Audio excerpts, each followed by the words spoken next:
अस्सलाम वालेकुम, आप देख रहे हैं ब्रेकिंग व्यूज़। मैं हूं मोहम्मद मालिक।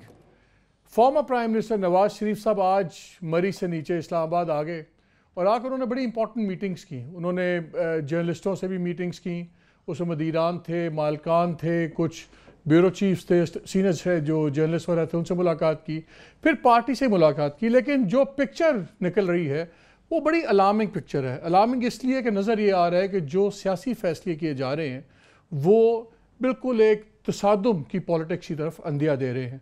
मैंने एक ट्वीट किया था एक दिन पहले जिस पर बहुत मुझे सुननी पड़ी बातें, बहुत पुराने दोस्त नाराज़ भी हो गए, जिससे मैंने कहा था कि प्राइम मिनिस्टर ने अब नए प्राइम मिनिस्टर अब्बासी साहब ने एक वॉर कैबिनेट बनाई है और लग रहा है कि वॉर कैबिनेट वाकई अब हॉकिश अप्रोच बनेगी।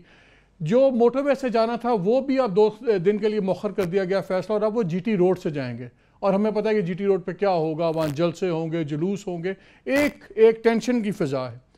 5-6 सवाल उठते हैं अब लेटेस्ट सियासत से और जो मेरा आज का पैनल है उनसे भी मैं इनके जवाब लेने की कोशिश करूँगा। पहला तो ये है कि पाकिस्तान मुस्लिम लीग की गवर्नमेंट, जिससे इस मुल्क का सबसे बड़ा सूबा है बलूचिस्तान, जो सीपैक के लिए बहुत इंपॉर्टेंट है, वहाँ पे आपकी ग्वादर पोर्ट एवरीथिंग, वहाँ भी आपकी हुकूमत है, जो सबसे बड़ा आबादी के लिहाज से सूबा है और जहाँ से सीट्स का फैसला होता है कि इस्लामाबाद में कौन हुकूमत करेगा, उसमें भी PMLN की हुकूमत है, सेंटर में तो हुकूमत है ही। तो जब तमाम इन जगहों पे आपकी हुकूमत है तो फिर तसादुम की सियासत किस लिए? सवाल उठते हैं 3। 7 सितंबर से रेफरेंसेस फाइल हो जाएंगे जो सुप्रीम कोर्ट का हुक्म है। क्या ये स्ट्रीट पॉलिटिक्स या बहुत बड़ा शो ऑफ स्ट्रेंथ अदलिया को मरूब करने के लिए है कि जो अब आइंदा नैब कोर्ट्स ने फैसला करने हैं वो पब्लिक प्रेशर के नीचे आएँ? क्या जो भी एक पिटिशन मूव की जा रही है कि पूरा फुल बेंच सुने जो रिव्यू पिटिशन है या जो चैलेंज किया जा रहा है फैसला, तो वो पूरा 17 जजेस बैठें? क्या ये पब्लिक प्रेशर इसलिए है कि सुपीरियर जुडिशरी चीफ जस्टिस साहब परेशान हो और वो उसके दबाव में फ़ैसला कर देंगे नहीं ये 5 मेंबर बेंच नहीं सुनेगा या इस तरह, लेकिन एक पूरा फुल कोर्ट बैठेगा? क्या ये इसलिए है कि इतना पब्लिक प्रेशर क्रिएट कर दिया जाए कि जो आइंदा पॉसिबल कन्विक्शंस हैं, अगर करप्शन केसेस प्रूव होते हैं, जो से 5 तो रेफरेंसेस जा ही रहे हैं, इसके अलावा भी आ सकते हैं, तो उसमें कन्विक्शंस ना हो? और चौथा, क्या एक डिवीज़न कर दी जाए कि जहाँ पे अवाम एक तरफ हों और शायद जुडिशरी और फौज को एक तरफ कोने में खड़ा कर दिया जाए? ये बड़े सीरियस क्वेश्चंस हैं। और आज नवाज शरीफ साहब ने एक स्टेटमेंट देते हुए एक बात की जिसमें अचानक उन्होंने चार्टर ऑफ डेमोक्रेसी की भी बात की और उनका ये मिसाक जमहूरियत पे अब भी अमल हो सकता है। फिर उन्होंने जरदारी साहब की तारीफ़ भी की और हमने कल के प्रोग्राम में एक बात की थी कि कुछ गुफ्तगू इस पर भी चल रही है कि PMLN के कुछ लोग इस हक़ में है कि पीपल्स पार्टी को इस राज़ी किया जाए कि हम दोबारा कोई एक कॉन्स्टिट्यूशनल अमेंडमेंट ले आएँ और जिसके तहत 183(4) और 1-2 और शिकें जो सी हैं उनमें तब्दीली ली है। ये काफ़ी सीरियस चीज़ें हैं और इसी पे हम आज बात करेंगे। मैं अपने पैनल का इंट्रोडक्शन करवा दूँ। रऊफ़ क्लासरा सारे जानते हैं, राना जवाद साहब हम तो बहुत अच्छी तरह जानते हैं, दुनिया भी आपको बहुत से जानते हैं, head of news Jio news के हैं, बट मोर देन दैट बहुत पुराने जर्नलिस्ट हैं फॉरेन न्यूज़ सर्विसेज के लिए और बहुत हम एक ज़माने में इकट्ठे सारे जवान थे। लाहौर में हमें ज्वाइन कर रहे हैं, यही हमारे बड़े अच्छे दोस्त हैं बशर लुकमान साहब। बड़े लोगों की ज़िंदगियों में दुख इन्होंने फैलाया है, शर भी फैलाते हैं, लेकिन हमारे साथ दोस्त हैं इसलिए इनके साथ हम बात करते हैं। रऊफ़ बशर के पास बाद में जाएंगे, पहले मैं पुरअमन बातें कर लूँ 2-3 बिकॉज फिर वहाँ अमन ख़त्म हो जाएगा। ये बताएं कि ये जो मुझे समझ नहीं आ रही कि जो मैंने 4-5 सवाल किए थे, यू कैन स्टार्ट एनीवेयर, ये इस वक्त इतनी हाई पिच में किस लिए है? ये कॉन्फ्लिक्ट की सियासत क्यों? आपने वैसे ये पूरे जो 5-6 सवालात उठाएं आपने सम अप कर दे, वो कहते हैं ना उसको दरिया को कूजे में बंद करना। आपने अगरचे सवालात उठाएं तो लेकिन मेरा ख्याल उन्हीं में आपने जवाबात भी आपने दे दिए। तो जिसका आपने जिक्र किया ट्वीट का, उसमें तो सारी चीज़ें आपने कह दी थी कि जब वार कैबिनेट आपने बना दी है, मतलब ख्वाजा आसिफ साहब, उनकी हम इज़्ज़त करते हैं, जो जंगो जदल के लिए मशहूर हैं, उनको उठा के आपने फॉरेन मिनिस्टर बना दिया। उसके बाद हमारे दोस्त तलाल चौधरी साहब, अगेन वो फायर ब्रांड है, उनको उठा के आपने अब उनके ज़िम्मे लगा दिए। वजारत है ये दाखिला में आपने उनको दाखिला का नोटिफिकेशन हो गया अभी और आ रही थी खबरें। मैं वैसे मैं 2-4 बता रहा हूँ मैं उसमें चीज़ें। जो मियाँ साहब की आज की प्रेस कॉन्फ्रेंस है या जो भी गुफ्तगू है, उनकी मासूमियत पे ना मरने को दिल चाहते हैं, अल्लाह की कसम है। बाज़ दफ़ा मसलन उन्होंने 2-4 चीज़ें क्विकली, क्योंकि हमारा पैनल बड़ा ये अच्छे दोस्त मेरे बैठे हुए हैं, ये भी इस पर बात करेंगे। उन्होंने बड़ी मासूमियत से पूछा कि मेरे ऊपर केस क्या थे, हमारा अपना कारोबार था, अगर हमने कोई गलत सही किया तो इसमें किसी का क्या मसला है? आपको एक आम आदमी के बाद बड़े इंतने फैंसी लगे कि मियाँ साहब तो ठीक कह रहे हैं, अपना कारोबार है, आगे पीछे तो क्या एक बेटे ने पैसे लिए, एक से तनख्वाह नहीं ली, तो मसला क्या है? फेयर अनफ, बिल्कुल। इनसे फिर मैं एक सवाल पूछता हूँ कि फिर बेनज़ीर भुट्टो और जरदारी की वहाँ पे मनी लॉन्ड्रिंग जब हुई थी, स्विट्ज़रलैंड में पकड़ी गई थी, तो वो पैसा भी तो कहीं से साबित नहीं हो रहा था ना कि ये कहाँ से आया है। वो तो ये कहते थे कि हमारा अपना पैसा है, वो तो मानते नहीं थे सारे के सारे। उस वक्त इन्होंने, आपको याद होगा मियाँ फ़रूक साहब थे, मोहम्मद फ़रूक साहब थे अटॉर्नी जनरल, उनके ज़रिए लेटर लिख के इन्होंने बाकायदा पार्टी बने थे कि पाकिस्तान की लूटी हुई दौलत हमें दी जाए, आपको याद होगा। इस पे भी उन्होंने बात नहीं की थी। आपको ये जो यहाँ पे मलिक कयूम साहब थे, जज साहब, जज तो इनको ऐसे अच्छे लगते हैं, सुप्रीम कोर्ट कहाँ अच्छी लगेगी आज की। मलिक कयूम को सैफ रहमान के जरिए फ़ोन करवा के उन्होंने बाकायदा किया हुआ कि मियाँ साहब कह रहे हैं फ़ौरन फैसला करो। तो उन्होंने कहा जनाब ये साहब कितनी सज़ा दी है, ये जनाब के लाहौरी हैं, ये मलिक कयूम साहब जानते होंगे जैसे आप हमें जानते हैं, ये मलिक परवेज साहब के भाई हैं जिनको वजारत तिजारत बात होती है लाहौर साढ़े वैसे कुछ ना कुछ होता है लाहौर से, ये माने या ना माने। मैं भी आपको मुल्तान के बड़े लोगों की बातें बता सकता हूं, मुल्तान ले और साउथ पंजाब के, उन्होंने बड़े चंद चढ़ाए ने। बिल्कुल होंगे, चढ़ाए होंगे, कम आप लोग भी नहीं चढ़ा रहे लाहौर से। खैर आप उनको याद रखें, उनको फ़ोन के वहाँ के मियाँ साहब ने दसो कितनी सजा देनी है, उन्होंने 7 साल दें। वहाँ के मियाँ साहब जनाब दसो कोई ना मैक्सिमम नहीं देना। जब आप अपने हुक्म पे एक बादशाह सलामत की तरह मलिक कयूम के ज़रिए उनको सज़ाएं दिलवा रहे थे, तो आपकी मसूमियत कहाँ पे थी उस वक्त? बेनज़ीर भुट्टो के ट्रायल हो रहे थे, वहाँ से उनके रेड वारंट जारी हो रहे थे, वो कौन करवा रहा था? आप ही करवा रहे थे। अच्छा आप अच्छा कर रहे थे, जस्टिस का साथ दे रहे थे, उन्होंने भी कोई उसमें कसर नहीं रखी थी। एक चीज़ और पे आता, जो पैसों की बात की उन्होंने, वो सारी कहानी तो इसी चीज़ की है कि आपके बेटे के पास 1 अरब रुपया कहाँ से आया है, उसने जिन कंपनियों से आपको प्रॉफिट आपको भेजा है वो कंपनियां तो घाटे में चल रही हैं। यही तो सारी कहानी है। आपको 1.25 अरब रुपया जो आपके बेटे ने भेजा है कैश, इमरान खान को $26,000 आ जाए तो वो पूरी सुप्रीम कोर्ट में केस चल रहा है, जनाब ये बताएं कहाँ से आया है। आपको 1 बिलियन रुपीज़ कैश आया जो आपने बैठ के बीवी बच्चे बहन आप भाइयों ने आपस में तकसीम कर लिया है। आप पूछते हैं मुझ पर इल्ज़ाम क्या है? एक वज़ीर आज़म की इससे ज़्यादा इनोसेंस क्या हो सकती है कि वो ये फरमाते हैं कि मैंने बेटे की कंपनी में नौकरी की तो कौन सी क़यामत आ गई। वो हजूर आप इस मुल्क के वज़ीर आज़म थे, वज़ीर आज़म होते हुए दुबई में सेल्स मार्केटिंग मैनेजर लगे हुए थे, या वहाँ पे आप उनका जो ओहदा था मार्केटिंग का था, मेरा कहना आपके नज़दीक ये करप्शन ही नहीं है कि आप इस मुल्क के सदर हैं और साथ में दुबई में नौकरी कर रहे हैं और लोगों को बता रहे हैं मेरा जुर्म ही क्या है। सर ये वो जराइम है। आप मुझे बताएं सुप्रीम कोर्ट से मालिक, अब हम तीनों बैठे हैं, आप सुप्रीम कोर्ट से क्या एक्सपेक्ट करते थे? वो एंडोर्स कर देती कि पाकिस्तान का वज़ीर आज़म भी आप रह सकते हैं, दुबई में नौकरी भी कर सकते हैं। आप ये चाहते थे president supreme court of Pakistan कायम करती, आपको वहाँ अकामे पे आके आपको बेल आउट कर देती और पूरी दुनिया में आप मजाक बनते, आपके सुप्रीम कोर्ट का, आपके जजेस का मजाक। तो टेक्निकली इस बात पे निकाला ना कि आपने वो डिक्लेयर नहीं किया हुआ। बात सुने, मैं फिर कह रहा हूँ ये टेक्निकली ये बहुत बड़ा ये एक बात है कि मुल्क का सरबराह जो है वो किसी और मुल्क में नौकरी कर रहा है। अच्छा आप इसको टेक्निकल इसको वर्ड्स कह के इस मेरा लेकिन सवाल वही वाला है। अभी मैं इसमें दोबारा वापस आता हूँ। मैं जरा 1 सेकंड मुबशर को भी इसमें ले लूँ। मुबशर, आज नवाज शरीफ साहब ने कहा, पहले उन्होंने कहा समझ में नहीं आ रहा क्या हो रहा है, एक जनरल समझ, फिर उन्होंने कहा बहुत कुछ समझ आ रहा है, फिर उन्होंने कहा मुझे सब पता है अभी बता नहीं सकता।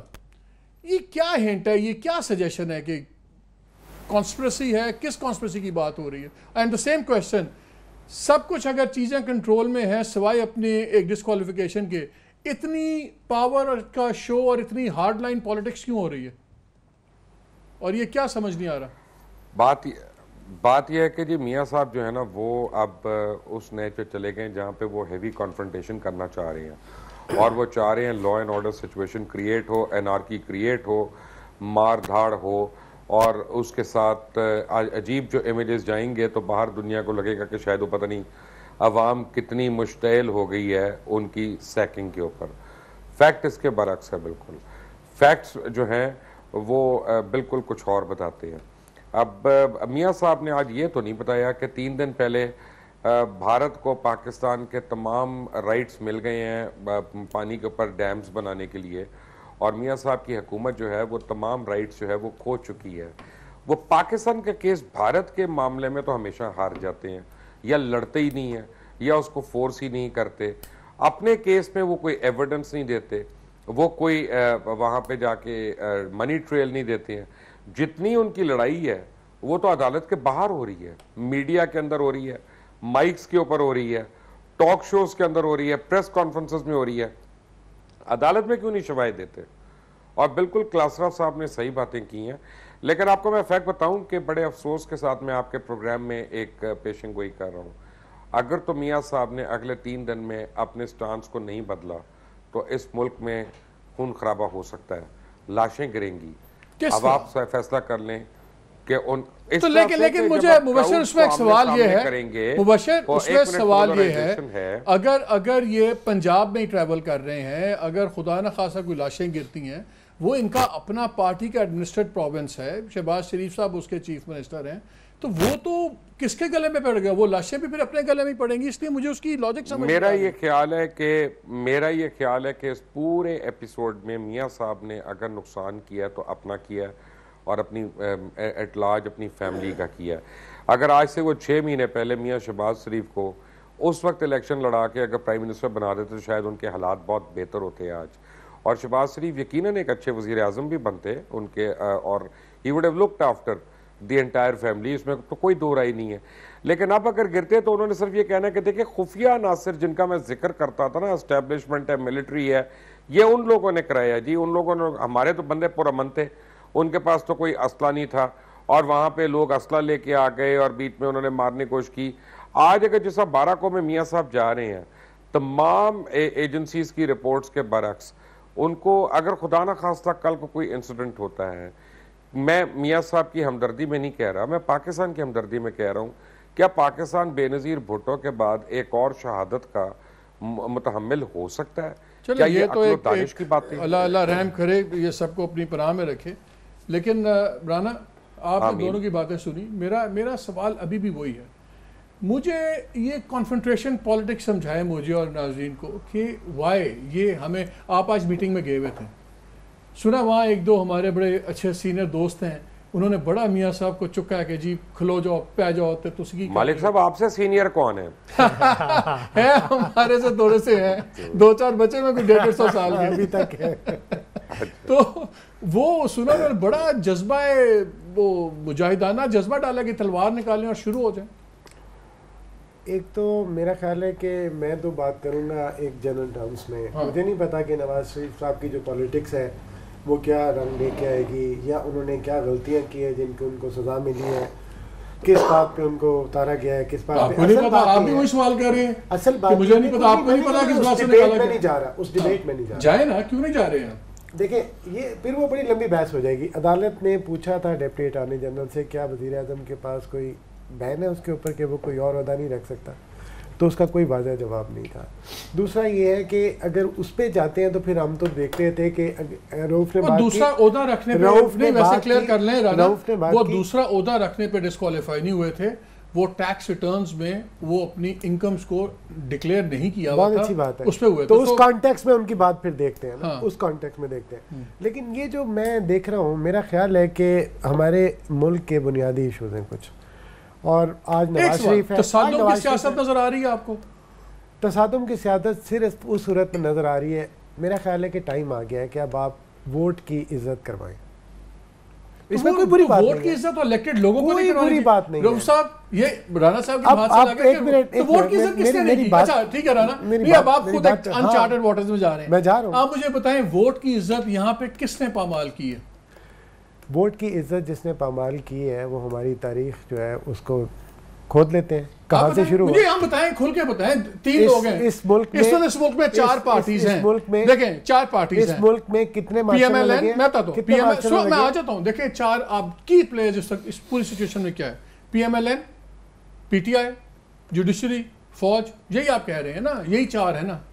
अब यहाँ पे करप्शन का केस चलता है जिसके अंदर जवाबात नहीं आते। इसको छोड़ते हैं, करप्शन को 1 मिनट के लिए छोड़ दें प्लीज, 1 मिनट के लिए। हम सारे इस समुद्र में हैं, हमें बहुत अच्छी तरह हमारे, देखो वोट आपको मिलता है, आप प्लीज मेरी बात सुन लेगा यार, मैं क्या करूं, थोड़ा सा जज्बा, थोड़ा सा हौसला रखें, हौसला रखें। वोट आपको इसलिए मिलता है कि आप जाके अपनी पॉलिसीज तरतीब दें, उन पॉलिसीज सुन लेना। ब्रेक ड्यू आ गई, या ब्रेक के बाद यहीं से आएंगे, और ब्रेक के बाद आके हम यहीं से बात शुरू करेंगे कि जिस तरह राना जवाद साहब कह रहे हैं कि वोट की हुर्मत का सवाल है, तो हम फायदा एक ये बहस में चाहूँगा राना साहब शुरू करेंगे। क्या वोट की हुर्मत किसी तरह मजरू हुई है? क्या ये डेमोक्रेसी पे हमला है जिस तरह लोग कह रहे हैं कि ये एक सिंपल करप्शन केस है जिसमें एक पार्टी जवाब दे नहीं पाई या तसल्ली नहीं कर पाई कोर्ट की? इस पर बात करेंगे, हमारे साथ रहिएगा।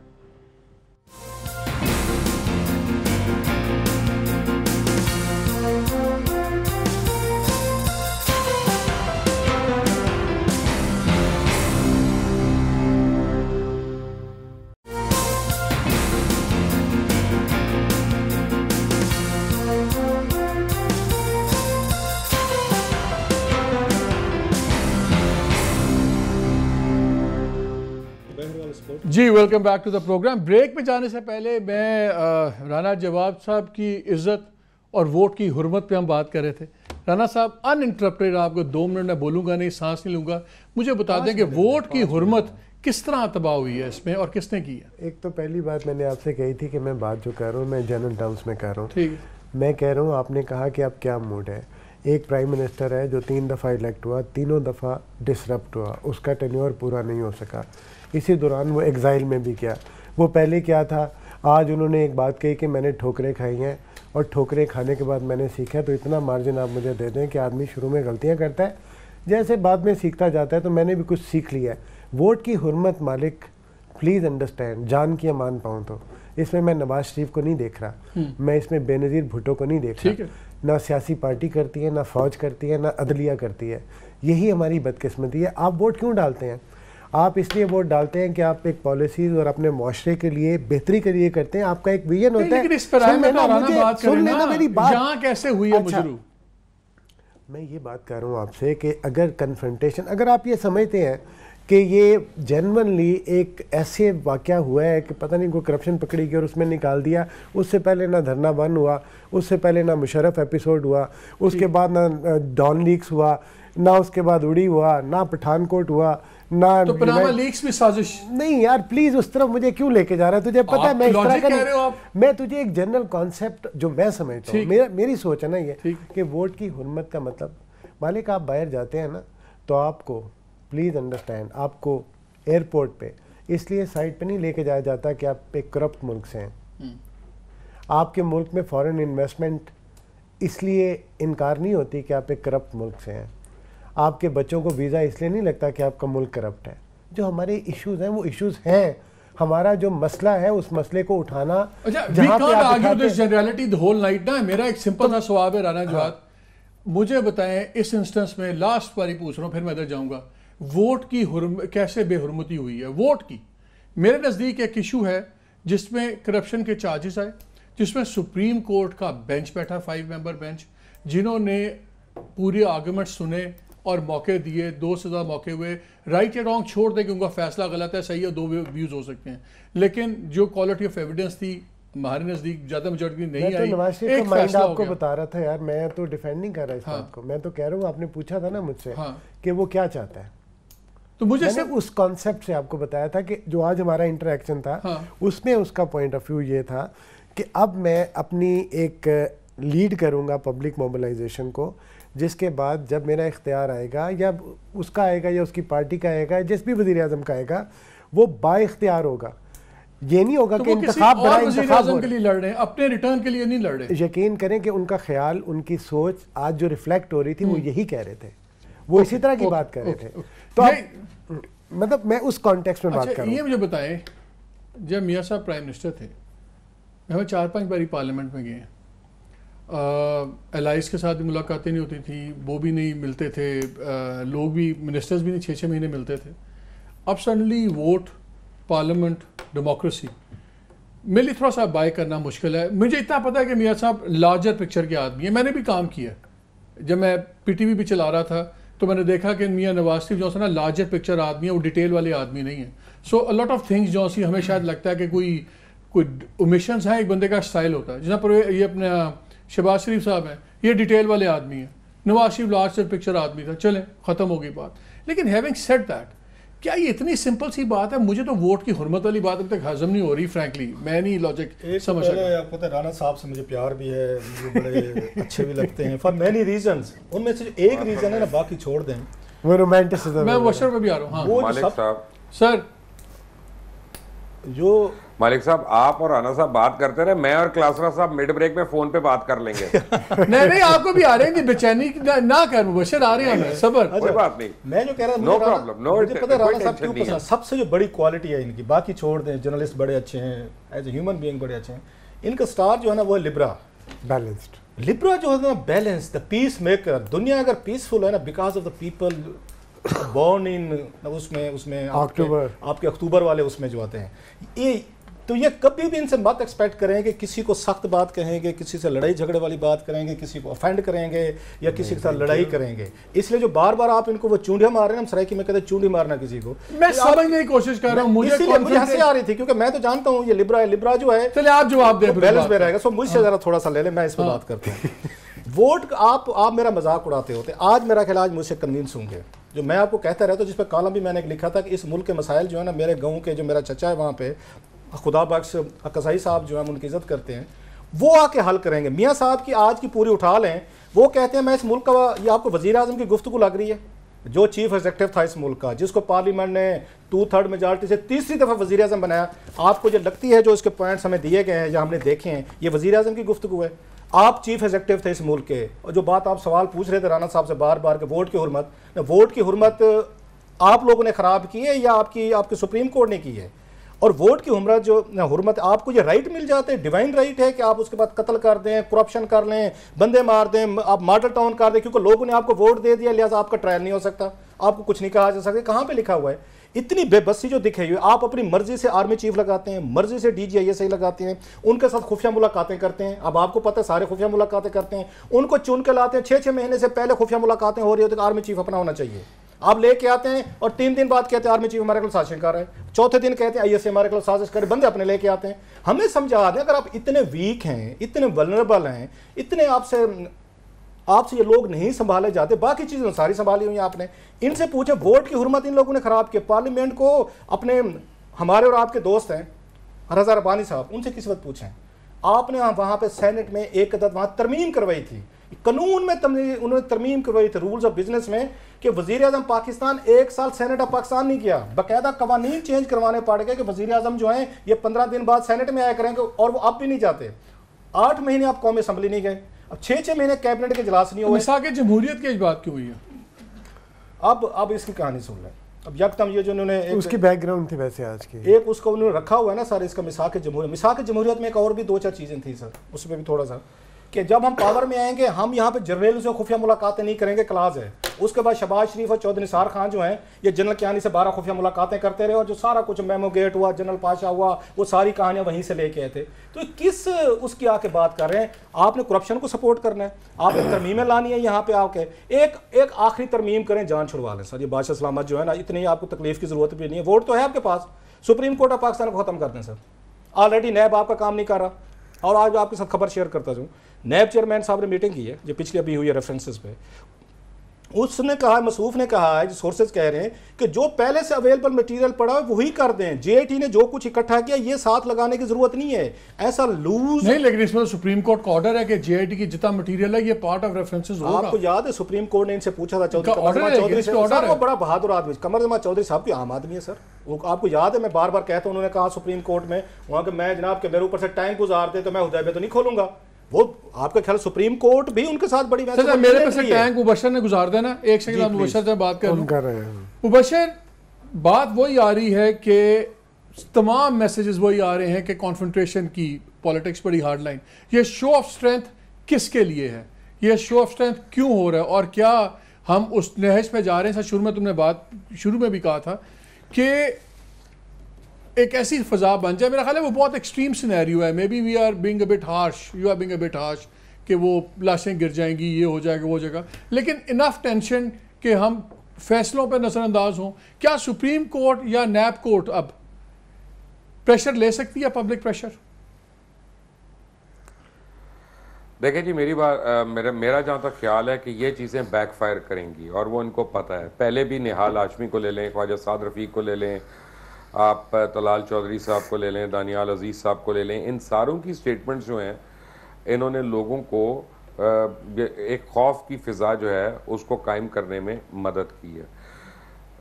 अब आप दोबारा वो कर रहे हैं और आप उसको एक्सेलरेट कर रहे हैं और आप उसको मज़ीद एक्सेंचुएट कर रहे हैं, और इसका आपको सिर्फ नुकसान है। नुकसान इसलिए मैं कह रहा हूँ आपको है क्योंकि जो पावर में होता है या जिसके पास खोने के लिए होता है वही खोएगा ना।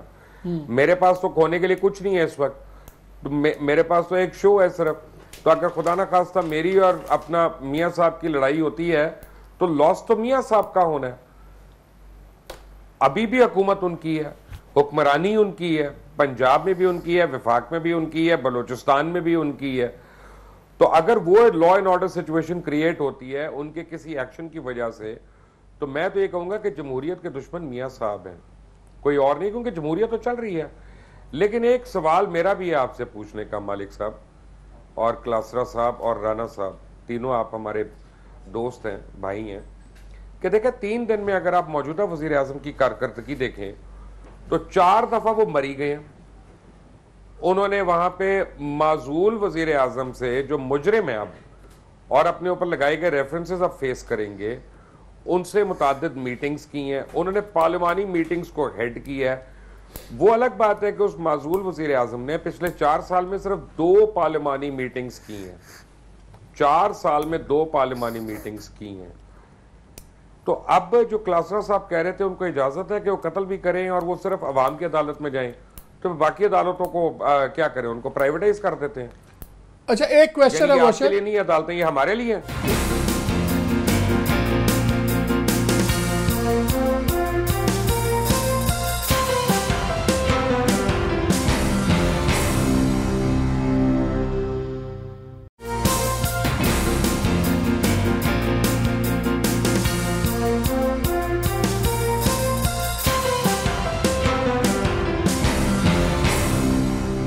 एक क्वेश्चन है, आज chief of the army staff Khyber agency में थे राजगल में, वहाँ पर उन्होंने बात कर रहे थे टेररिज्म के पैराए में कि जी हमने जीत रहे हैं जंग इंशाल्लाह, और मुल्क की जो है लॉ एंड ऑर्डर जो सा है ये रिस्टोर हो रहा है, पुरअमन हो रहा है।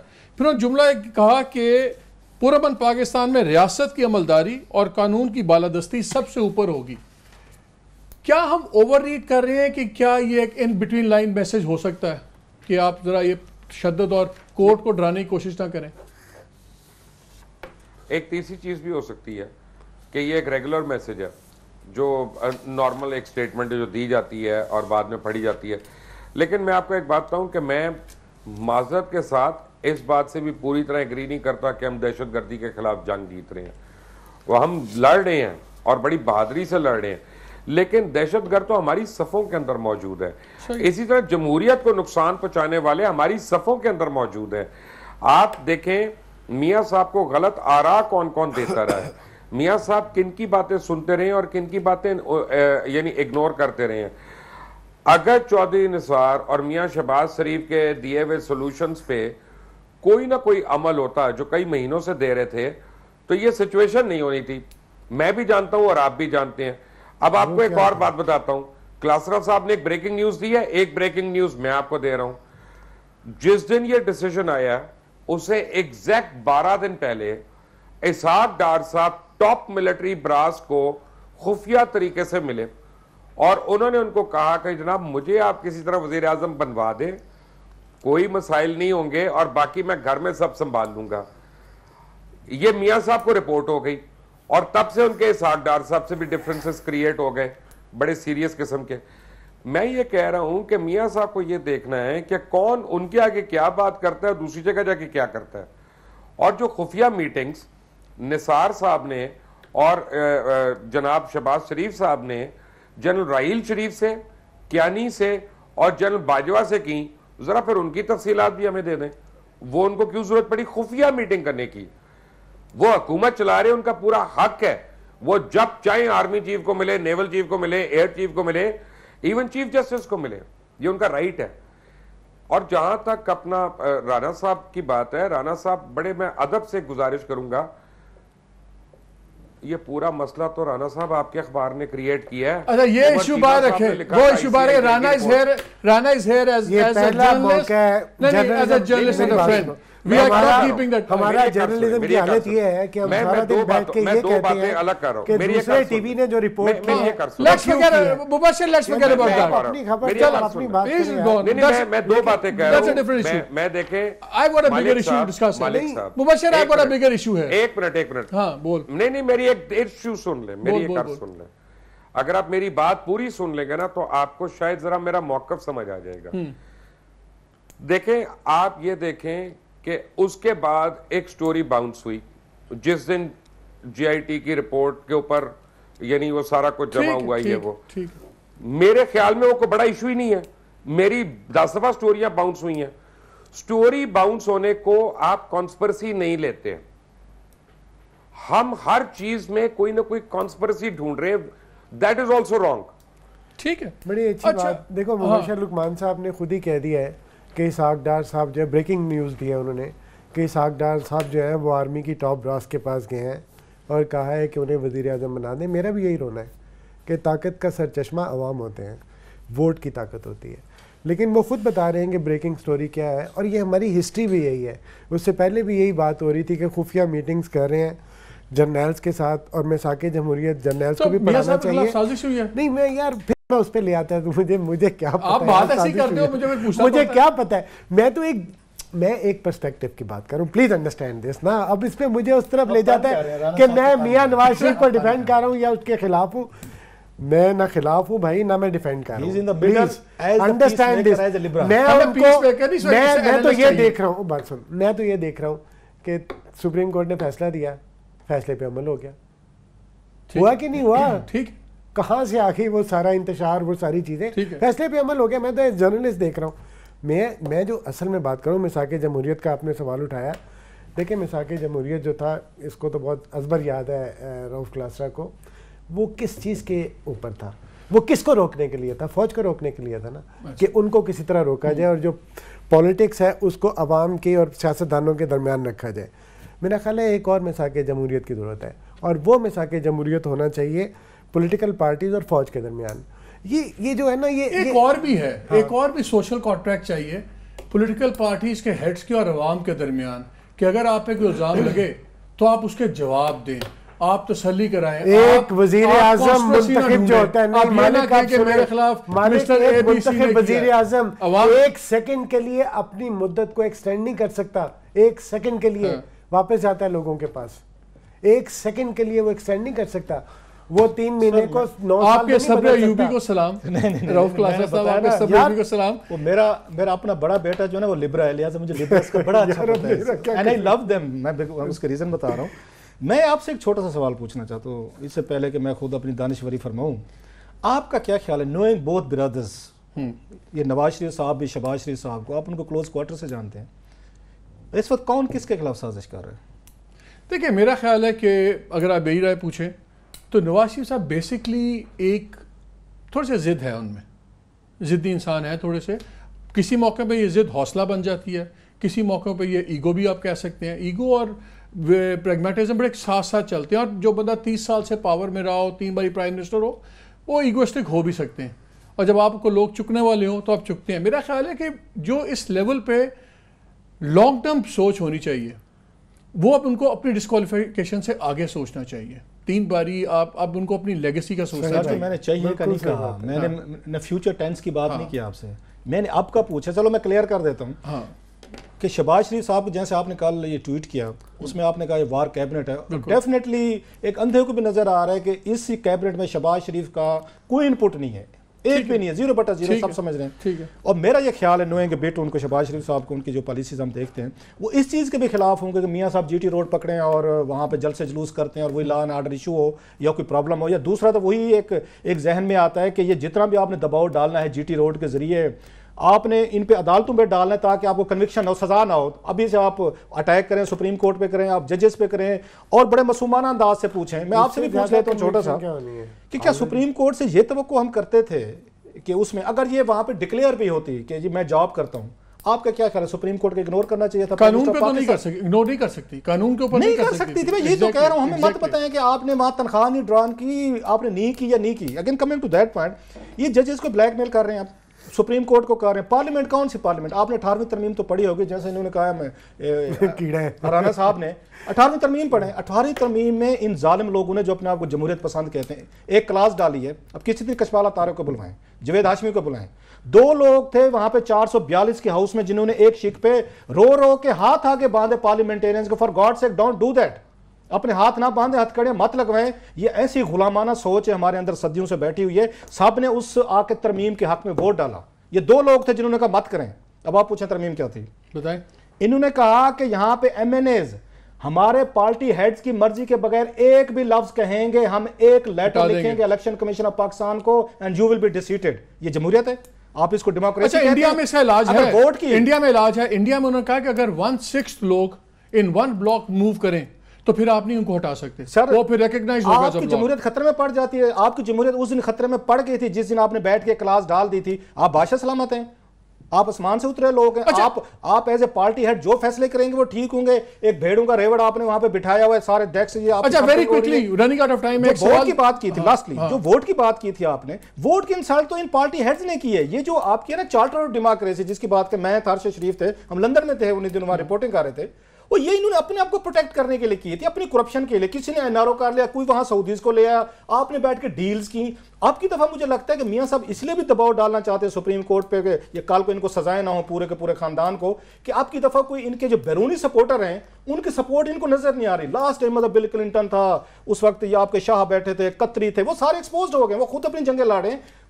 सो मियां साहब जो हैं वो कहते हैं ना कि हम तो डूबेंगे सनम, तुझे भी ले डूबेंगे, ये जमहूरियत को भी डुबाना चाहते हैं। लिब्रा पीस मेकर से एक सवाल ना पूछूंगा, सुप्रीम मैं लिब्रा वाले से एक सवाल ना पूछूं। पीस मेकर से पूछ, पीस मेकर। क्या आपके ख्याल में एक 3 टाइम प्राइम मिनिस्टर पे ये लाजिम नहीं है कि वो अपनी इन एक्शंस का भी ध्यान रखें कि जहां से तासुर भी ना मिले कि वो सुप्रीम कोर्ट को या नैब कोर्ट्स को डराने की कोशिश कर रहे हैं? बिकॉज इस टाइम पे एग्रेसिव पॉलिटिक्स का यही मतलब निकलता है।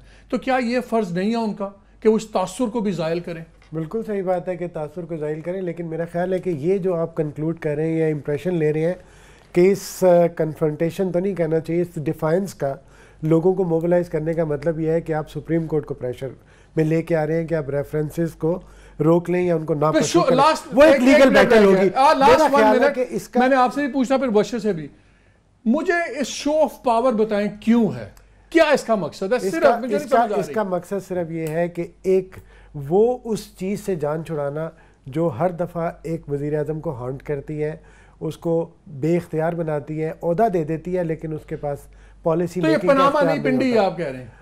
आप यही समझे पिंडी राणा साहब नहीं कहेंगे। मुबश्शिर लास्ट 30 सेकंड्स यार ये मुझे बताएं, आज का प्रोग्राम था 30 सेकंड में मैं आपको हाल बता देता हूं। बात यह है कि जो चीज मियां साहब के हक में वो होनी चाहिए, जो उनके खिलाफ है वो नहीं होनी चाहिए। मसलन अगर आयशा गुलाले ने कोई बात की है तो उस पर कमेटी बना दें, लेकिन किम बार्कर ने किताब लिखी है उसको प्लीज डिस्कस भी ना करना, क्योंकि जमहूरियत खतरे में पड़ जाएगी। और खुदा के लिए यार, ऐसी जमहूरियत को अपना क्या करना आपने? आपके अपने बच्चे और आपके अपनी इन्वेस्टमेंट्स मुल्क से बाहर, आपका सारा पैसा मुल्क से बाहर, और आप कह रहे हैं कि जनाब ये यहां पे डॉलर क्यों गिर रहा है, महंगाई क्यों हो रही है? आपको अभी भी समझ नहीं, ये कौन सी जमहूरियत है यार? चलो जमहूरियत का मतलब चेक एंड बैलेंस होता है। चलो वशर, थैंक यू वेरी मच। प्रभु साहब, आप अगली बार आप ही पीस मेकर से की बात निकलवाइएगा। मैं तो हार मान Mubashir, thank you very much. Rauf, thank you very much. Rana, thank you very much. नाज़रीन, 2 बातें ख़त्म करने से पहले एक बात मैं लाहौर में, पंजाब में जो स्ट्राइक चल रही है यंग डॉक्टर्स की, उसके बारे में करना चाहता हूँ। मेरा ख्याल है जो पंजाब गवर्नमेंट ने स्टांस लिया उसमें मैं उसको फुली अप्रिशिएट करना चाहता हूँ। 37-38 डॉक्टर्स उन्होंने फारिग किए हैं, 2-3 अमवात हो चुकी हुई हैं, और ये डॉक्टर्स जिन पे लाखों रुपए की सब्सिडाइज्ड सस्ती एजुकेशन देते हैं हम टैक्स पेयर्स, उसके बाद अगर लोगों को ये ज़िंदगी मौत के वक्त अपने ये इश्यूज़ पे, और जो बड़े ही इलेजिटिमेट इश्यूज़ हैं उसके ऊपर करें, तो मेरा ख्याल है गवर्नमेंट को बहुत सख्त स्टांस रखना चाहिए और ये भी एक बारी ये माफिया तोड़ना चाहिए। इस इशू पे हम बात कर रहे थे, जस्ट 1 सेंटेंस, बहुत ज़रूरी है as a 3 time prime minister कि नवाज शरीफ साहब के जितने भी एक्शंस हों वो ये तासुर ना दें कि वो अदलिया को नहीं मानते। ये तासुर नहीं आना चाहिए कि वो आने वाले जो मुकदमात हैं जो शुरू होंगे 6 सितंबर ऑनवर्ड्स, उनको कोई मरूब करने की कोशिश है जजेस को। ये तासुर नहीं मिलना चाहिए कि वो अपने लिए कोई निगोशिएटिंग डील बनाना चाहते हैं कानूनी कोर्ट्स के दायरे से बाहर। अगर मुल्क का 3 बारी का वज़ीर आज़म कानून की बालादस्ती के लिए नहीं खड़ा होगा तो कौन खड़ा होगा? और अगर हमने एक बार कानून के लिए ना खड़े हुए तो एज अ कौम हम गिरते चले जाएंगे। इजाज़त दीजिए, अल्लाह हाफ़िज़।